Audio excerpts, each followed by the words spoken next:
دیکھو نہیں ہے اقبال مایوس اپنی کشت ویرا سے، ذرا نم ہو تو یہ مٹی بڑی زرخیز ہے ساقی. وہ انگریزی میں کہتے ہیں کہ most of the impossibles are things which are never even tried. لوگوں نے اس مشن کو امپاسبل کر دیا تھا کیونکہ کبھی کسی نے دیکھا نہیں تھا کہ اقبال کی آئیڈیالوجی کا امپیکٹ کتنا ہے، کتنی پاورفل ہے. اللہ تعالیٰ نے اس کلام میں برکت رکھی ہے. It has a strange mystical powers built into this. یہ ممکن نہیں ہے کہ کوئی شخص اقبال کے کلام کو پڑھے تو اس کے بعد وہ اس کی آنکھوں سے آنسو نہ نکلیں، اس کا دل نرم نہ ہو، اس کا دل نہ چاہے اپنے آپ کو ملت سے وابستہ کرنے کا. یہ راہ تم حاصل کرنا چاہتے ہو تو کہتے ہیں اے مسلمان قوم، تم نے اپنی خودی کو نہیں سمجھا. تم نے اپنی خودی اور بے خودی دونوں لفظ استعمال کرتے ہیں، اس لیے کہ سارے خودی تھی اور رموز بے خودی ہے، دو کتابیں. کہتے ہیں تم نے اپنی خودی اور بے خودی کو نہیں سمجھا اور اس کی وجہ سے تم نے اپنے آپ کو شک میں ڈال دیا. اسی وجہ تم ڈاؤٹ میں ہو کہ ہم یہ عروج حاصل کر سکتے ہیں یا نہیں، ہم آج وہ مقام کیسے حاصل کریں گے.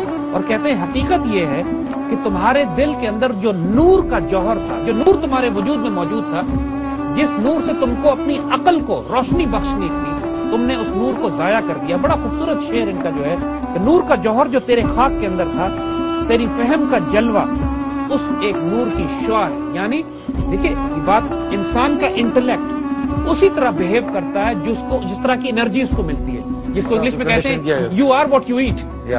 تو انسان کے ذہن کو جو غذا آپ دیں گے اس طرح ذہن بہیو کرے گا. اگر ذہن کو آپ اپنے نفس سے پالیں گے، اپنی ڈیزائر سے پالیں گے، لسٹ سے پالیں گے، وہ اسی طرح ایول بہیو کرے گا. اگر اپنے قلب سے پالیں گے، جو اللہ تعالیٰ کے نور کا مرکز آپ کے وجود میں ہے، جو ہدایت کو ریسیو بھی کرتا ہے، ریزونیٹ بھی کرتا ہے، جس کو اقبال خودی کا نام دیتے ہیں. انسان کی سیلف ریسپیکٹ، ایگو، ڈگنیٹی، وقار، عزت نفس، اس کے وجود میں اللہ کے نور کا مرکز.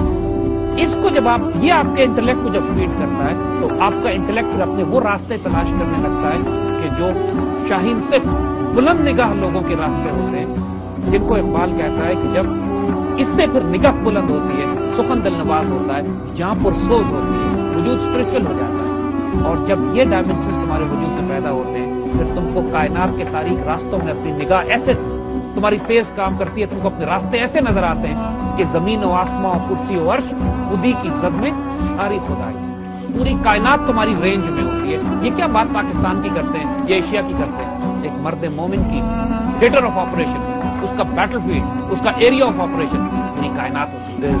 There's no boundaries to it. Imagine کریں کہ جو کائنات میں آپریٹ کر سکتا ہو اس کو ڈیوٹی دی جائے کہ تم نے پاکستان کو ٹھیک کرنا ہے، تو کتنا مشکل کام ہے. انشاءاللہ اوور نائٹ، اور اللہ کی قسم دیکھیے گا آپ آنے والے وقتوں میں اس پاکستان کا عروج اتنا میٹیورک ہوگا، اتنا حیرت انگیز ہوگا کہ دنیا دانتوں میں انگلیاں لگا کے بیٹھے گی اس پاکستان کو ہوا کیا ہے جس کو ہم نے رائٹ آف کر دیا تھا. اوور نائٹ دنیا کی عالمی عظیم ترین طاقت ابھر کے نکلا ہے اور اس کی ہاں اور نہ میں دنیا کے فیصلے ہو رہے ہیں. یہ تقدیریں لکھی جا چکی ہیں، یہ صرف ان کی خوشخبریاں آپ کو ہم دے رہے ہیں اور یہ انویٹیشن دے رہے ہیں کہ آؤ اس پروسیس میں شامل ہو جاؤ. and be part of the change.